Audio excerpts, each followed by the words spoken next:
Favourite feature's got to be the Connery cabinet and the crate drawers. It's not something you see in a kitchen every day. The island in its entirety is probably one of the best bits of the kitchen. Having the wine drawer there is a nice little touch.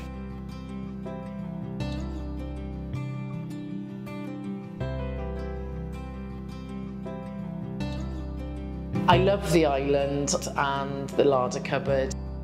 It's a great entertaining feature. I absolutely love it. It's definitely somewhere that we spend a lot of time as a family. It's just a really lovely feel to the kitchen, and I'm just really pleased with the design and how it's working as a practical kitchen as well. Having 6-metre length drawers makes accessing our utensils so much easier. It so closely resembled what we'd hoped for and exceeded our expectations in the way that it's worked for us. We're quite blown away.